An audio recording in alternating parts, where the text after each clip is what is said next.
A man may buy silence, shelter, even obedience, but he cannot buy the hand of the woman whose dignity he once tried to name as a price. The words seemed to breathe from the old stone walls of St. Bartholomew's Chapel on the coldest Sunday Newport had seen in years, though no one had spoken them aloud. Snow pressed softly against the stained glass windows, turning the morning light pale blue, and every pew was filled with the sort of people who claimed not to enjoy scandal while leaning toward it with hungry eyes. Clara Bennet stood near the front aisle in a dove-gray wool dress she had cut and stitched herself, its simple lines more elegant than half the imported silk surrounding her. She was beautiful in a way that made the room uncomfortable, not because she tried to be noticed, but because she could not be hidden. Her chestnut curls were pinned loosely beneath a small winter hat, a few lively strands escaping near her cheeks, and though her smile had always been quick, bright, and warm enough to soften strangers, that morning it rested carefully behind her eyes, guarded like a candle cupped against wind. She had come to deliver the finished bridal veil for Mrs. Whitcomb's niece, nothing more. She had not come to be remembered. She had not come to hear the name Whitmore ripple through the chapel like a dropped glass. Yet when the heavy doors opened behind her, the murmurs began at once. First a gasp from an elderly woman in sable, then the sharp whisper of a young man who forgot himself, then the silence, wider and colder than the snow outside. Clara did not turn immediately. Some instincts were stronger than curiosity. Some wounds learned to recognize footsteps before the heart permitted memory to rise. A cane touched the marble floor once, then again, measured and silver-tipped. Beside it came the slow, controlled stride of a man who had once crossed ballrooms as if every chandelier had been lit for him alone. Duke Adrian Whitmore entered the chapel in black, his face thinner than the portraits still hanging in half the mansions along Bellevue Avenue, his dark hair marked at the temples by early silver, his eyes open but fixed upon nothing. Blindness had not made him smaller. That was the cruel surprise. It had stripped away the easy arrogance, the careless command, the glittering certainty of a man born above consequence. Yet it had left behind something more solemn, more dangerous, as if pride had burned down and exposed the soul beneath it. Lord Malcolm Reed guided him by the elbow, though Adrian's jaw tightened at every touch, and Lady Evelyn Hart sat 3 pews away in pale lavender, looking at him with the delicate horror people reserve for beauty after ruin. Clara's fingers closed around the parcel of lace in her arms. She told herself to breathe. She told herself that 3 years was long enough for any woman to become free. 3 years since the library at Whitmore House, when rain had tapped against tall windows and Adrian had stood before the fire with one hand resting on the mantel, unable or unwilling to look ashamed. "I can protect you, Clara," he had said in that voice trained by money, schools, and generations of men who never had to ask twice. "A house, an allowance, comfort, security, but not my name, not as my wife." She had been 21 then, lively even in poverty, laughing too easily with servants, humming while she pinned hems, foolish enough to believe kindness from a duke might be different from appetite dressed in velvet. She remembered how her own hands had trembled, not from temptation, but from the discovery that a man could look at her as though she were precious and still place her beneath his honor. She had answered him quietly, because breaking was one thing and begging was another. "I would rather be poor with my name than warm beneath yours without one." Then she had left before sunrise with $8, 2 needles, and a heart that refused to die simply because it had been insulted. Now that same man stood 10 feet away, listening to the chapel's silence as though it were a verdict. The minister, flustered and pale, moved toward him, but Adrian lifted one gloved hand. "No," he said softly. His voice was lower than Clara remembered, roughened not by cruelty, but by years spent speaking less than he felt. "I have come to find Miss Bennet." Every face turned. Clara felt the heat of them, the curiosity, the judgment, the sudden recognition. The beautiful seamstress, the girl from the old rumor, the one he had not married. She could have stepped back. She could have let someone say she was not there. Instead, she raised her chin. "Your Grace," she said, clear enough for the last pew to hear. Adrian turned toward her voice with such immediate pain that the chapel seemed to hold its breath. His cane shifted once on the marble. Clara. No title, no shield, only her name, spoken like a prayer he had spent years being unworthy to say. She smiled then, but it was not the bright smile Newport once knew. It was beautiful, yes, and composed, but edged with all the dignity he had failed to offer her. "I am surprised," she said, "that you remember voices you once dismissed." A faint tremor passed through him. Lord Malcolm's mouth tightened. Lady Evelyn looked away. Adrian took one step forward, then another, refusing help, guided only by the sound of the woman he had lost. When he reached the center aisle, he lowered himself slowly to one knee. The chapel broke into whispers, but he did not rise. The Duke of Whitmore, heir to railroads, estates, and rooms full of old American pride, knelt blind before the seamstress he had once tried to keep nameless. "Years ago," he said, his voice carrying through the snowlit hush, "I asked you to be my shame. Today, I ask you to be my wife." Clara's breath caught, but her hand did not move toward him. Not yet. Outside, the bells began to ring, though no one had touched the rope. The bell's strange ringing faded into a trembling silence, and for several long seconds Clara Bennet could hear nothing but the soft brush of snow against the chapel windows and the careful breathing of people who had come for Sunday service and found themselves witnesses to a reckoning. Duke Adrian Whitmore remained on one knee in the center aisle, his black coat dusted at the shoulders with melting snow, his silver-tipped cane resting beside him like a fallen standard. Once, his name had opened every door from Newport to New York. Once, ladies had lowered their lashes when he passed, and businessmen had stood straighter at the sound of his voice. Now he waited in darkness for the answer of a woman who owned no mansion, no title, no inherited crest, only her two capable hands and the dignity he had once mistaken for something he could bargain with. Clara looked down at him, and the vivid warmth that made her so beloved among children, widows, shopgirls, and lonely old men seemed to flicker behind a pane of winter glass. She had always been bright by nature. Even as a girl, she laughed while carrying parcels twice the size of her arms, sang under her breath while mending torn cuffs, and turned scraps of ribbon into flowers for little girls who could not afford real ones. Yet brightness was not softness, and beauty was not surrender. Her heart, lively as a bird in spring, had learned to fly with a broken wing and still refused the hand that broke it. "Stand up, Your Grace," she said at last, her voice calm enough to cut through pity. A proposal made before an audience is not humility. It is pressure wearing a solemn coat. A murmur stirred through the chapel. Adrian lowered his head, not in anger, but as though each word had found the exact place where remorse already lived. Slowly, with difficulty he tried to hide, he rose. Lord Malcolm Reed stepped forward to assist him, but Adrian turned his shoulder away. "Do not touch me," he said quietly. Malcolm's polite smile hardened for less than a breath before it returned. Clara noticed. She had spent too many years among drawing rooms and back staircases not to recognize a man whose courtesy had teeth. "Miss Bennet," Malcolm said smoothly, "His Grace has been unwell. The journey has taxed him. Perhaps your answer could be given with some kindness." Clara's eyes moved to him, clear and steady. "Kindness is not the same as obedience, Lord Reed. Women are often asked to confuse the two." Somewhere in the pews, an elderly widow gave a small, approving cough. Adrian's mouth tightened, but not against Clara, against the truth. "She owes me no kindness," he said. No answer either. Lady Evelyn Hart rose then, pale lavender skirts whispering like frost over marble. She was still beautiful in the way society preferred, delicate and expensive, every curl arranged to suggest innocence no one had required her to keep. "Adrian," she said, her voice low enough to seem private and loud enough to be heard, "you are making yourself an object of gossip." A bitter tenderness crossed his face. "I became that long before this morning, Lady Evelyn. I simply did not know it." Clara saw Evelyn flinch.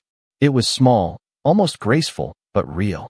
The chapel doors opened again as a gust swept in, carrying snowflakes that vanished upon the aisle. The cold touched Clara's cheeks and pulled her backward through memory, back to Whitmore House before ruin, before blindness, before the man in black had learned to ask instead of command. She had first entered that mansion 3 years earlier through the servant's side gate, carrying a sewing basket, a measuring tape, and $12 in hidden savings stitched into the hem of her petticoat. Whitmore House stood above the Atlantic like a monument to families who believed the sea itself should bow to them. Its windows caught the morning in long golden sheets. Its staircases curved like music. Its walls smelled faintly of beeswax, roses, and old money. Clara had not been frightened. Awe had never sat long in her lively spirit. She had looked at the enormous hall, at the marble nymphs, at the portraits of stern men in dark coats, and whispered to the maid beside her, "Imagine dusting all these ancestors." No wonder they looked displeased.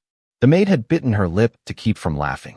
That was Clara then, beautiful without knowing how much, quick with a smile, quicker with a needle, and stubborn enough to treat grandeur as furniture rather than fate. She had been hired to alter gowns for Lady Evelyn's engagement season, though no announcement had yet been printed. Evelyn wanted silk from Paris tightened at the waist, softened at the shoulder, made to appear effortless by the labor of girls no one introduced. Clara worked in the sunroom on the east side, where the light was good and the ocean wind rattled the glass. On the third afternoon, she pricked her finger while laughing at a footman's terrible joke, and a single red bead touched the ivory satin. She froze. The gown cost more than her mother had earned in a year. Then a man's shadow fell across the table. "Most people bleed less cheerfully in my house," Duke Adrian Whitmore said. Clara looked up and saw him for the first time, tall, dark-haired, immaculate, with gray eyes that studied the world as if deciding whether it deserved permission to continue. He held out a clean handkerchief. Not warmly, not unkindly, simply because he could. Clara accepted it, her smile returning before caution could stop it. "Then perhaps your grace has been inviting the wrong people to bleed." For one astonished second, the Duke of Whitmore did not speak. Then something almost like amusement touched his mouth. That was the beginning, though Clara would not understand it until much later. Not the beginning of love. Not yet. The beginning of being seen by a man who did not know the difference between seeing and possessing. In the weeks that followed, Clara learned that Duke Adrian Whitmore did not enter a room so much as alter its weather. Servants lowered their voices before they saw him. Guests straightened their cuffs. Even Lady Evelyn, who was accustomed to being admired as naturally as chandeliers were lit, became smoother, sweeter, and less certain whenever he crossed the threshold. Clara told herself she found this ridiculous. A man was still a man, even if his shoes were polished by someone else and his family portraits required their own corridor. Yet Adrian had a way of looking at her that made the needle pause between her fingers, not because his gaze was warm, but because it was attentive. He noticed the crooked seam no one else saw. He noticed when she moved a vase 2 inches to catch better light. He noticed when she laughed with the kitchen maid and when she fell silent near Lady Evelyn's mother, who spoke of working girls as if poverty were a stain that could spread by conversation. "You are unusually cheerful for someone surrounded by people who underestimate you," he said one rainy afternoon, finding her alone in the east sunroom with pins held between her lips and ivory silk spread across her lap. Clara removed the pins slowly and gave him the bright, unguarded smile that had rescued her from many hard mornings. "It saves time, Your Grace. If I waited to be properly valued before enjoying my life, I might grow old beside an unfinished hem." He almost smiled. Almost.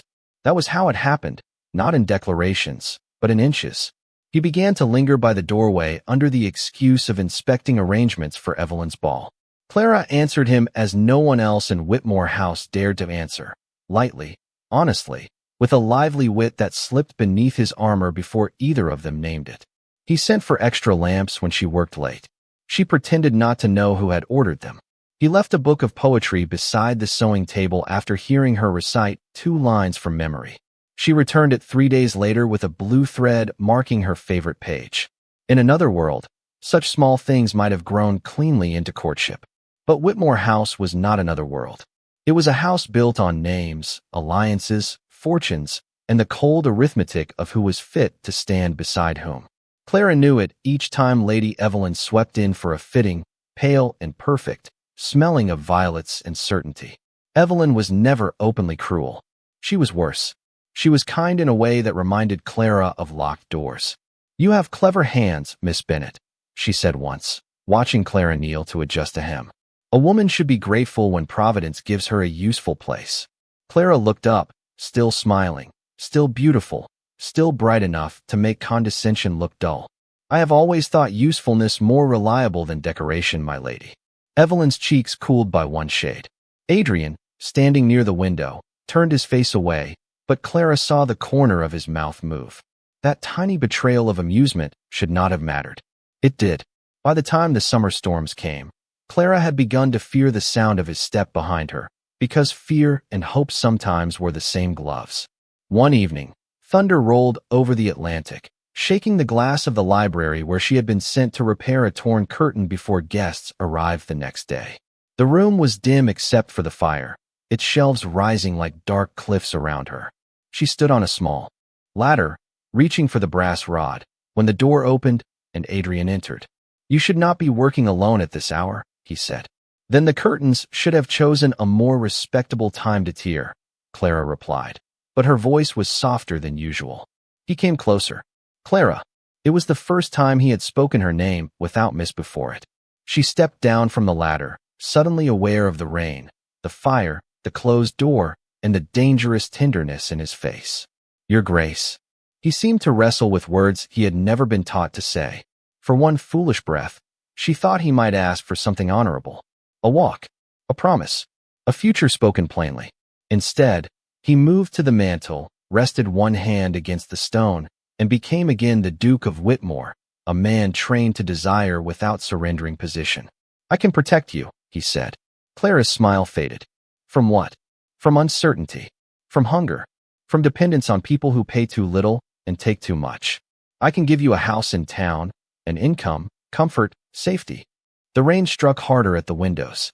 Clara heard every word before she understood the wound inside them. "And what would I be in that house?" Adrian closed his eyes briefly. "Cared for. Named. Silence." It opened between them like a trapdoor. Clara's lively face went very still, and in that stillness her beauty changed from warmth to flame. "Not your wife," she said. He did not answer. He did not need to. The fire cracked softly. Somewhere beyond the library, music began in the ballroom, bright and careless. Clara folded her hands before they could tremble. "I would rather be poor with my name than warm beneath yours without one." Adrian's expression broke, but only for a second. Pride repaired it faster than remorse could speak. "You do not understand the world." "No," she whispered. "I understand it perfectly. I simply refuse to let it decide the price of my soul." Then she curtsied, not like a servant dismissed, but like a lady ending an audience, and walked out of the library carrying nothing but her sewing basket and the last unbroken piece of herself. Clara left Whitmore House before dawn, while the mansion still slept beneath its roof of slate and privilege. Rain had washed the gravel drive clean, and the ocean beyond the cliffs looked gray and endless, like a world that had forgotten how to promise anything. She carried one carpet bag, her sewing basket, and the $8 hidden in her hem, walking past the servant's gate without once turning back. Only when the house disappeared behind the mist did her bright courage falter. She stopped beneath a dripping elm, pressed a gloved hand to her mouth, and let one silent sob pass through her. One, no more. Then she straightened her hat, lifted her chin, and walked 3 miles to the station because pride did not pay for a carriage, but it could keep a woman upright. By noon she was on a train bound for Providence, sitting between a farmer's wife with a sleeping baby and a traveling salesman whose cologne filled the car like a bad decision. Clara watched the wet countryside slide past the window and told herself the same sentence until it became a rhythm stronger than grief. He did not refuse to love me. He refused to honor me.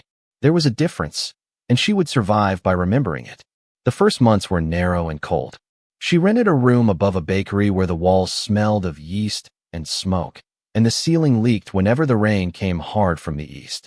She mended cuffs for clerks, altered mourning dresses for widows, stitched school uniforms for children who asked why her eyes looked sad when her mouth smiled so easily.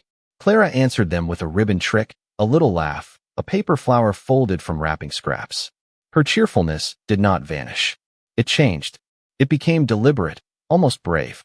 She still sang while she worked, still teased the baker's sons when they stole sugared rolls, still made the old women at church smile by arriving in hats she had remade from cast-off velvet.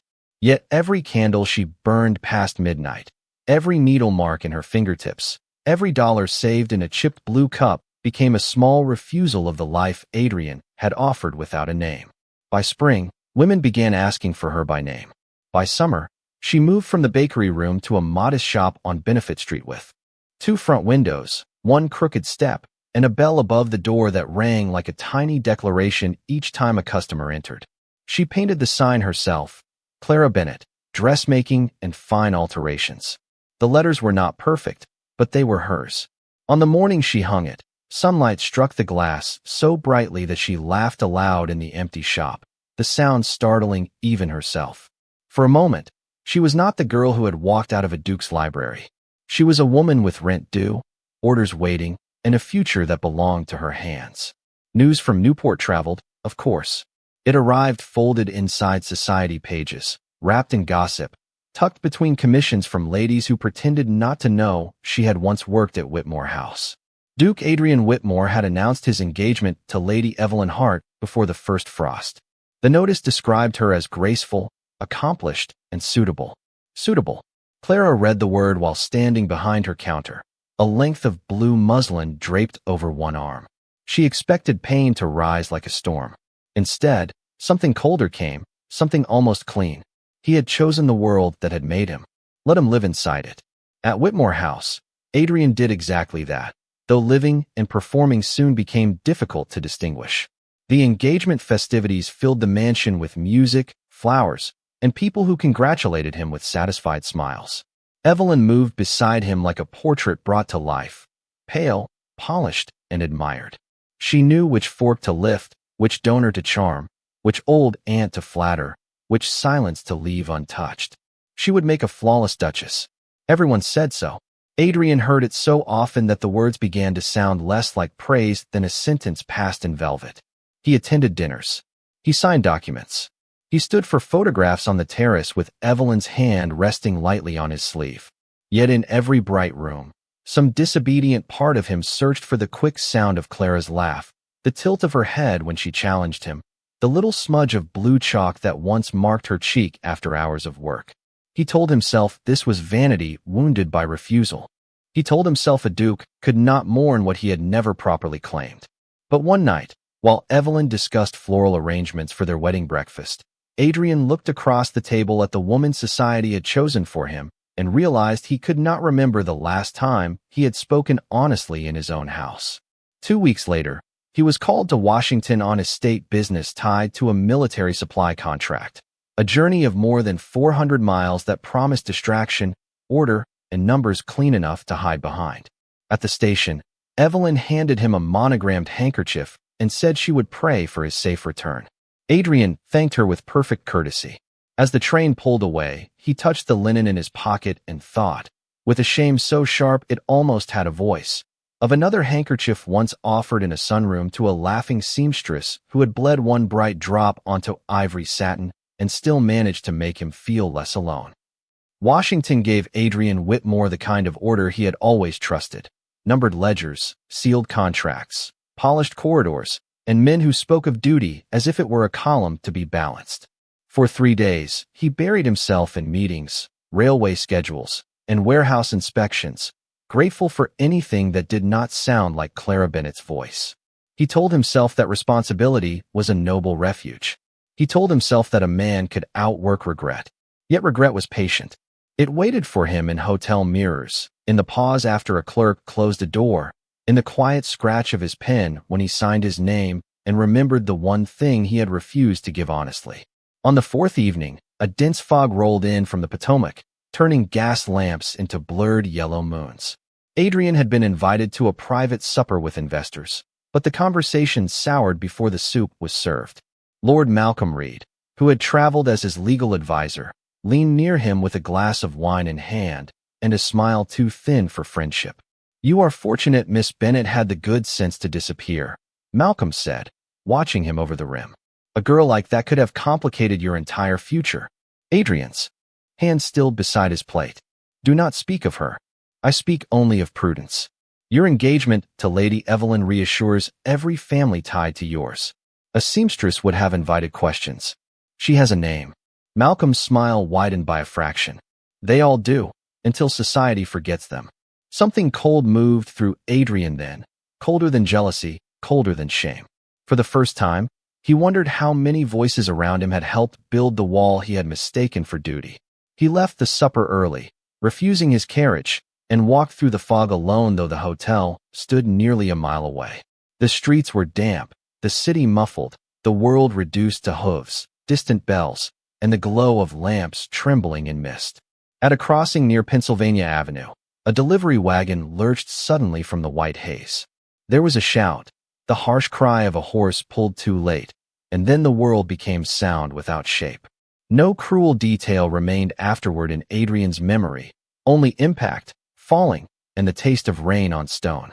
When he woke, it was to darkness so complete he thought at first the room had not been lit. He turned his head toward the scent of carbolic soap and starched linen. A doctor's voice, measured and grave, came from somewhere near the foot of the bed. "Your Grace, you are safe. You have suffered a severe shock. Your body will recover with care." Adrian tried to focus on the voice. Nothing changed. No outline appeared. No candle. No face. "Why is the room dark?" Silence answered before the doctor did. It was the longest silence Adrian had ever known. Days passed in fragments. Bandages, careful footsteps, Malcolm's hushed conferences, letters opened and withheld, the doctor explaining that some injuries healed and some became borders a man must learn to live within. Adrian did not rage. That surprised them. They had expected broken furniture, curses, the old Whitmore temper crashing against helplessness. Instead, he sat by the window he could not see and listened to wagons pass below, discovering that blindness did not bring peace. It brought every memory closer. Clara's laugh became clearer than any face he could summon. Clara's final curtsy in the library returned each night, graceful and devastating. Clara's words lived in the dark with him. "I simply refuse to let it decide the price of my soul." Lady Evelyn came once, 2 weeks later, wrapped in perfume and pity. Adrian knew her by the faint rustle of expensive silk and the pause before she approached, as if sorrow might stain her gloves. "Adrian," she whispered, "I am so relieved you are alive." He inclined his head. "You are kind to come." She sat for less than 20 minutes. She spoke of doctors in Switzerland, of rest cures, of the importance of patience. She did not take his hand until she stood to leave, and even then her fingers touched only the back of his glove. 3 days afterward, a letter arrived from her father expressing concern that marriage under such changed circumstances might place unfair strain upon both families. The engagement was ended with exquisite manners. Adrian listened while Malcolm read it aloud, every polished sentence landing softer than an insult and deeper than one. "A regrettable necessity," Malcolm said, "but not unexpected." Adrian turned his face toward him. "You sound relieved." "I sound practical." "No," Adrian said quietly. "You sound familiar." After that, Newport changed its tone. The invitations slowed. The newspapers called him brave in public and tragic in private. Distant cousins wrote letters heavy with sympathy and interest in estate management. Men who had once waited hours for his approval began sending advice. The great machinery of his life continued, but now everyone around him seemed eager to guide the blind Duke's hand. Adrian learned the shape of his room by touch, the carved bedpost, the cold mantel, the silver frame of a photograph he could no longer bear to hold.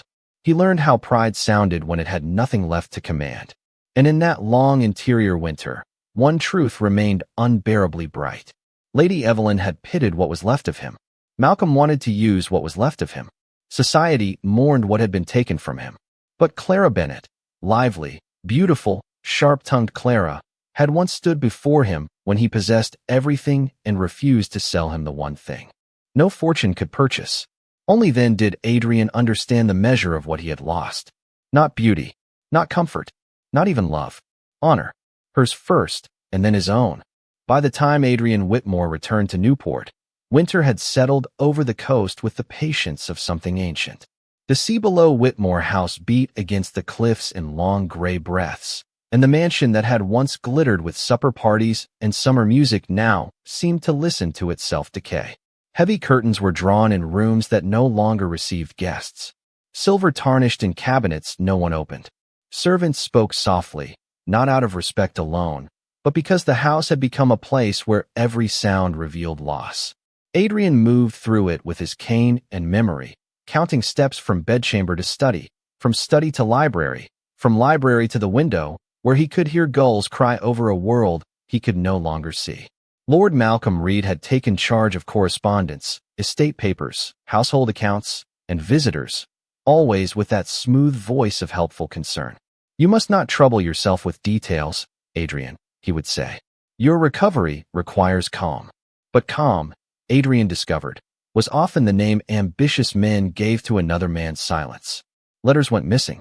Tenants were told his grace was unavailable. Old friends were politely turned away. When Adrian asked for ledgers, Malcolm brought summaries. When Adrian asked for names, Malcolm offered conclusions. The darkness had sharpened what pride once dulled. He could hear hesitation now. He could hear lies dressing themselves in courtesy. One afternoon, while rain swept over the windows, Adrian sat alone in the library where he had once wounded Clara beyond apology. The room smelled of leather, ash, and the faint lavender polish Mrs. Bell used on the shelves. His fingers found the edge of the mantel. The same stone. The same place. Memory placed her there before him, not weeping, not pleading, but standing with her sewing basket in hand and firelight along her cheek. He had told himself for years that he had offered her safety. Blindness had made that lie unbearable. Safety without honor was only a softer cage. "Find Miss Bennet," he said that evening. Malcolm's teacup paused against its saucer. "I beg your pardon. Clara Bennet. She left Newport 3 years ago. I want to know where she is." A careful silence followed. "Surely that is unnecessary." "I did not ask whether it was necessary." Malcolm exhaled, the sound gentle enough to insult no one and dismiss everything. "Adrian, you are vulnerable. A woman from that class, especially one with a past connection to your household, might misunderstand your interest or exploit it." Adrian turned his blind eyes toward the sound of him. "You warned me once that she would complicate my future. I warned you correctly." "No, you warned me conveniently." The air changed. Somewhere in the corridor, a clock marked the hour with 6 low notes. Malcolm set down his cup. "Grief has made you suspicious. Perhaps. Or perhaps darkness has removed the distraction of faces." For the first time, Malcolm had no immediate answer.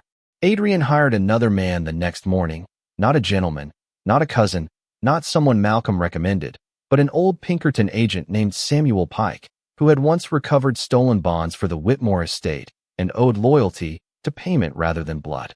Pike found Clara in less than 2 weeks. Providence, Benefit Street, dressmaking and fine alterations.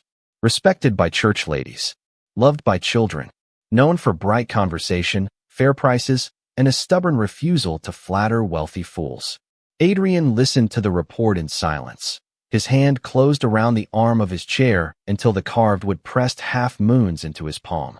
She had not merely survived. She had become herself more fully without him. That truth hurt and healed in the same breath. "Shall I send a letter?" Pike asked. "No," Adrian said. "I will go." The journey from Newport to Providence was only about 30 miles, yet it felt longer than Washington, longer than all the years he had wasted inside his own name. Adrian traveled with 1 footman, his cane, and no announcement. Snow began before they reached the city, soft at first, then thick enough to blur the gas lamps into halos. Benefit Street climbed in a white hush, its brick houses tucked behind iron fences, its bare trees lifting black branches into the evening sky. When the carriage stopped, Adrian heard the little bell above a shop door ringing for another customer. Then he heard laughter. Clara's laughter. Brighter than memory, warmer than lamplight, alive. It struck him so deeply he could not move. Through the window, had he been able to see, he would have found her standing beside a young mother, draping green wool over a dress form, while a little girl spun with a scrap of ribbon in her hair.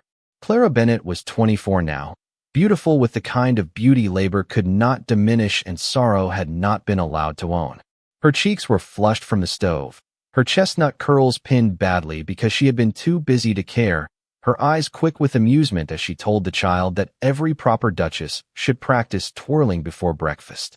Adrian stood outside in falling snow, listening to the life she had built from what he had failed to value. He had planned words, apologies, explanations. None survived the sound of her happiness. Then the shop door opened. The bell rang again. and Clara stepped out beneath the striped awning to shake snow from a folded cloak. She noticed the carriage first, then the footman, then the tall man in black, standing motionless at the curb. Her smile faded, not into fear, but into something steadier and more painful. Adrian heard the change in her breath. "Miss Bennet," he said. The street seemed to narrow around them. Clara held the cloak against her arm like a shield. "Your Grace." Her voice was calm, but not soft. Never soft where her dignity stood guard. Adrian bowed his head. "I came to ask if you would hear me." Snow gathered on the brim of her hat. Behind her, the shop glowed gold and warm, filled with the life she had earned. "You should have written," she said. "I would have refused by post and spared you the weather." A faint, sorrowful smile touched his mouth. "I thought you might. Then your journey was unwise. Most of my choices concerning you have been." For one breath, the lively spark in Clara's eyes trembled against old hurt. Then she stepped back toward the door. "Go home, Duke Whitmore. Whatever you came to find, you left it in a library 3 years ago." And the bell rang between them as she closed the door. Clara locked the shop door with hands that did not tremble until the key was already turned. Through the frosted glass, Adrian Whitmore remained on the curb beneath the falling snow, tall and still in his black coat. His blind eyes lifted toward the warm square of light, as though listening could keep a door from becoming a wall. For one foolish second, Clara almost opened it again. Not from forgiveness, not from weakness, from the old dangerous habit of seeing pain and wanting to make it less lonely. Then she stepped back, pressed the key into her palm, and reminded herself that compassion was not a summons. The little girl with the ribbon had gone quiet beside her mother. Mrs. Keene, who had come for a Sunday dress and stayed for gossip she would now pretend not to repeat, cleared her throat. Was that really Duke Whitmore? Clara folded the green wool with careful precision. "It was a gentleman who mistook my business hours for confession." The little girl giggled. Clara smiled for her, bright and quick, because children should not have to breathe the dust of adult sorrow. Yet when the final customer left and the bell gave its small silver cry, the shop felt suddenly too warm, too full of unsaid things. Snow thickened against the windows. By 5 o'clock, Benefit Street had turned treacherous, the hill glazed white, carriage wheels slipping in ruts, gas lamps shivering inside halos of storm. Clara was pinning a sleeve by lamplight when someone knocked at the back door. Not the front, the back. 3 measured taps, then a pause. Mrs. Alvarez, the bakery widow next door, stood outside wrapped in a shawl, her face pinched with concern. "Miss Clara, there is a man near the alley wall. I think he is ill." His servant ran for help, but the street is nearly blocked. Clara already knew before she took the lantern. The storm struck her cheeks as she stepped into the narrow passage between the buildings, snow gathering on her lashes. Adrian stood with one hand braced against the brick, his cane half buried near his boot, his breathing controlled too fiercely to be natural. Pride, she thought bitterly, had survived what sight had not. "Your Grace," she said. His head turned at once. "I apologize. I was attempting to reach the carriage." "The carriage is in the opposite direction." A faint shadow of shame crossed his face. "So I have been informed by the wall." Mrs. Alvarez murmured a prayer and hurried to fetch hot water. Clara should have sent for an innkeeper. She should have called his servant, closed her door, preserved the clean edge of distance she had spent 3 years sharpening. Instead, she looked at the snow melting on his collar, the strain around his mouth, the white-knuckled grip he kept against the brick, and hated him a little for making mercy necessary. "Come inside," she said. "Only until the storm clears." He did not move. "Clara, I did not come here to force your kindness." "No. You came in a snowstorm to ask for my attention and then got lost behind my shop. Do not make the situation nobler than it is." For the first time, a soft sound left him, almost laughter, almost pain. "I deserve that. You deserve several things. Tonight, you are receiving shelter." She stepped closer, stopping just beyond reach. "Your left hand, please. There is one step, then a threshold. I will guide you, but do not mistake guidance for pardon." Adrian extended his hand slowly, as if accepting a sentence. His gloved fingers rested lightly on her sleeve, not grasping, not claiming. The restraint pierced her more sharply than arrogance would have.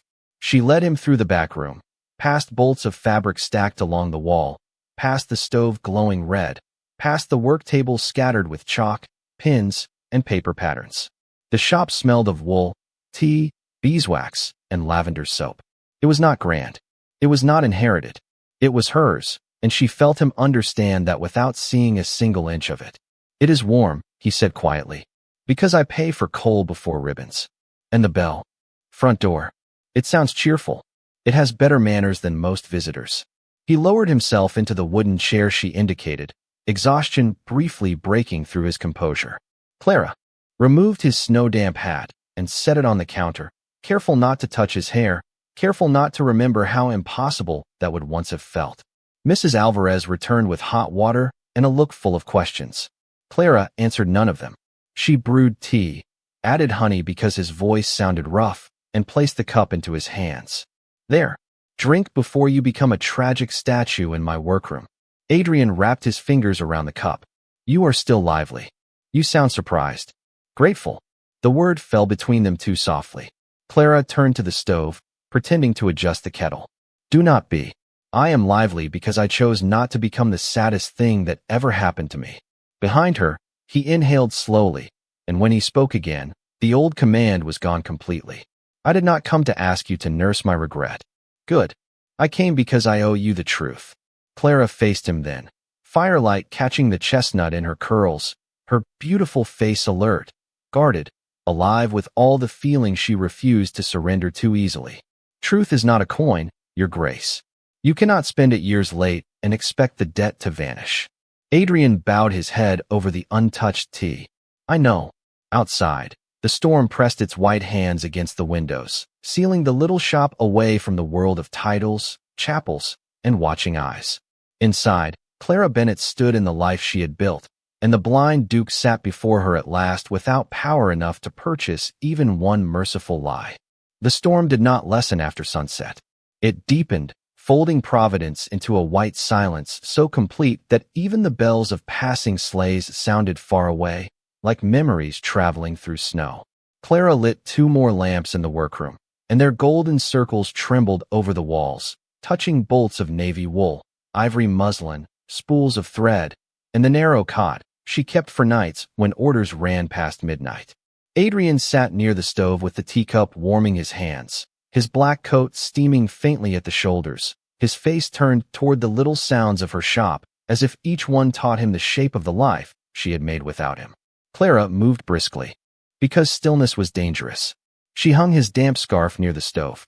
She checked the front latch. She swept snowmelt from the threshold. She did everything except sit close enough for confession to begin. "You said you owed me the truth," she said at last. "Say it plainly. I have hymns to finish and very little patience for noble suffering." Adrian's mouth softened with something that might have been admiration if sorrow had not stood behind it. "Lord Malcolm Reed came to me before the night in the library. He knew I had grown attached to you." Clara did not turn. "Attached? What a careful word." "A cowardly one," he said. The correction stopped her hand over a spool of white thread. "He told me that if I married you, he would make certain the newspapers learned your father had once been accused of taking money from an employer." Clara faced him slowly. The room seemed to lose a degree of warmth. "My father was cleared. I know that now. Malcolm knew it then. But he also knew society rarely needs truth when rumor is cheaper." Clara's lively face became very still. She remembered her father, gentle, tired, proud, carrying the old accusation like a stain no soap could lift though the court had dismissed it. She remembered her mother crying over doors that no longer opened. "He threatened my family name." "Yes." Adrian's fingers tightened around the cup. "And he threatened more. He said your shop prospects, your church standing, any future employment among respectable houses, all of it could be ruined by one whispered story dressed as concern." "I believed him." "So you protected me," Clara said, each word bright and sharp as a pin, "by offering to make me exactly what gossip would have called me anyway." Pain crossed his face, immediate and deserved. "Yes." The honesty was so bare that for a moment she hated it less than the lie she had expected. "I told myself that if you were kept quietly, comfortably, beyond society's reach, Malcolm would lose interest. I told myself that a house and money could shield you from the harm my name might bring. I told myself many things because the truth was uglier." "And what was the truth?" He lifted his blind eyes toward her. Voice. I was afraid. Afraid of scandal. Afraid of losing influence. Afraid of discovering that I was less honorable than the woman with no title who had already become the bravest person in my house. The lamps hissed softly. Snow brushed the windows. Clara looked at him. This man who had once been so beautiful in power and was now almost unbearable in remorse. Part of her wanted to accept the explanation like a key and open every locked room inside herself. Another part, wiser and harder earned, held the door closed. You should have told me, she said. You should have let me choose the danger for myself. I know. No, Your Grace. You do not know unless you understand this. The wound was not only that you failed to marry me. I could have survived not being loved. Women do that every day. Her voice did not shake, and that made it more devastating. The wound was that you decided my dignity was yours to manage. Malcolm may have threatened my name, but you were the one who offered to take it from me gently. Adrian bowed his head. The cup in his hands had gone untouched. There is no defense for that. Good. Do not build one. Silence settled between them, not empty, but full of all the years that could not be returned. Then Clara crossed to a drawer beneath the cutting table and drew out an old envelope, creased soft at the corners. Adrian heard the paper and turned slightly. What is that? The letter I wrote the morning after I left Whitmore House, she said. I never sent it. I was too proud, and you were too late before you had even begun. He swallowed. What did it say?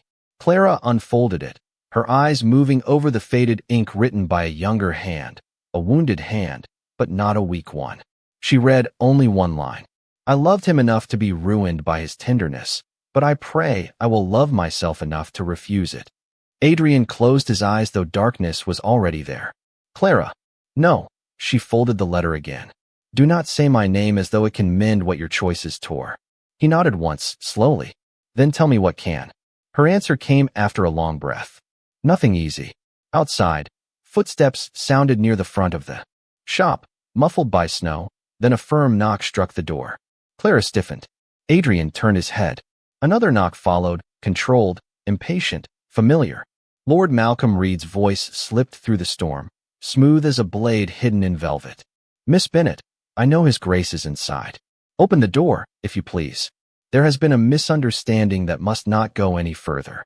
Clara looked at Adrian, and in his face she saw not surprise, but confirmation. The past had not come alone. It had brought the man who profited from silence. Clara did not move toward the door at once. The knock came again, brisk and civilized, as though Lord Malcolm Reed had arrived for tea rather than the preservation of a lie. Adrian rose slowly beside the stove, one hand finding the back of the chair, his blind face turned toward the sound with a stillness that made the small workroom feel suddenly larger and colder. Do not open it, he said. Clara looked at him, and there, beneath the ruin of pride, she heard something that had never existed in his voice 3 years before. Not command. Concern. This is my shop, she replied. No man decides which doors I open inside it. She crossed the room, lifted the latch, and let the storm and Malcolm Reed enter together. He stood under the awning in a dark overcoat dusted with snow, handsome in the polished way of men who practice expressions before mirrors. His gaze moved from Clara to Adrian, then to the letter still resting on the cutting table. For a fraction of a second, his courtesy cracked. Clara saw it. So did Adrian, though he could not see it all. Miss Bennet, Malcolm said, removing his gloves with careful ease. You have been placed in an unfortunate position. His Grace is not himself. Illness, regret, and isolation have made him susceptible to old attachments. It would be unkind to encourage confusion. Clara smiled, bright as a lamp placed in a window during a storm. How generous of you to worry about kindness after building a career from fear. Malcolm's eyes cooled. You misunderstand. No, Adrian said, his voice low. She understands perfectly. Malcolm turned toward him. Adrian, I have protected you for years. You protected your access to my signature. The words were quiet, but they landed with the weight of a closing door. Adrian reached into his coat and withdrew a folded packet. Samuel Pike delivered copies to my attorney this afternoon. Tenant accounts altered, letters withheld, charitable funds delayed, and one memorandum in your hand concerning the Bennet accusation, marked useful leverage. Malcolm's face lost its practiced warmth. Outside, the wind moved along Benefit Street, rattling the shop sign like distant applause. Clara felt no triumph, only a clean, grave sadness. "My father's name," she said. "You kept it like a weapon." Malcolm's reply came too quickly. "I kept options. Families such as ours survive by managing risk." Clara stepped closer, not loud, not shaken, beautiful in the firelight with snow melting in her hair and years of labor behind her like a crown no duke could grant. "Families such as yours mistake cruelty for intelligence because no one has dared call it by its honest name." Malcolm looked toward Adrian. "You would believe her over blood?" Adrian's hand tightened on the packet. "I believe the woman who refused my worst offer when everyone else accepted my best lies." By morning, the storm had cleared. Malcolm left before dawn under escort arranged by Pike, not disgraced by spectacle, but removed by evidence, which was colder and more permanent. Within a week, notices were sent to attorneys in Newport, Providence, and New York. Clara's father's old accusation was publicly corrected. Funds Malcolm had diverted were restored. Tenants received letters bearing Adrian's own dictated apology. And in every drawing room that had once whispered Clara Bennett's name with curiosity, a new silence grew, the uncomfortable silence of people learning they had been wrong too late to seem noble. Clara did not see Adrian for 4 days after Malcolm's departure. She told herself this was relief. She worked from morning until midnight, fitted sleeves, trimmed veils, laughed with customers, and taught Mrs. Keene's little girl how to sew a button onto scrap linen. Her life resumed its shape, yet some quiet space inside it remained newly open, like a room, after a locked window has been raised. On the 5th morning, a carriage stopped outside St. Bartholomew's Chapel in Newport, and Clara stepped down wearing the dove-gray dress she had made with her own hands. She had come because Adrian had asked for nothing except the chance to speak before witnesses and make public what he had once made private. The chapel was full again, though no wedding had been announced. Adrian stood at the center aisle, not kneeling this time, his cane in one hand, his attorney at his side, and a document resting on the altar. His voice did not tremble as he declared Clara Bennett blameless in every rumor tied to his house, honorable in every conduct, and owed respect no title could improve. Then he turned toward the place where he knew she stood. "I ask for your hand," he said, "not because I am lonely, not because I am blind, and not because regret has made me tender. I ask because I should have honored you when I had everything. If you refuse me, your name will remain restored, your shop protected, and my debt unpaid but acknowledged." Clara walked toward him through the hush. This time, she did not feel the crowd as pressure. She felt only the marble beneath her shoes, the winter light on her face, and the strange peace of choosing without fear. She stopped before him. "I will not be your redemption," she said softly. "No," Adrian answered. "You are not a chapel for my guilt." Her lively smile returned then, small but real, and it warmed his face before he could see it. "And I will not be hidden. Never again." Clara placed her hand in his, not as surrender, not as pity, but as a woman who had measured the wound, heard the truth, and chosen the long road of repair.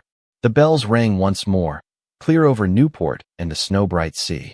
Some hearts are not won by power, pity, or regret, but by the courage to honor the dignity once denied to them.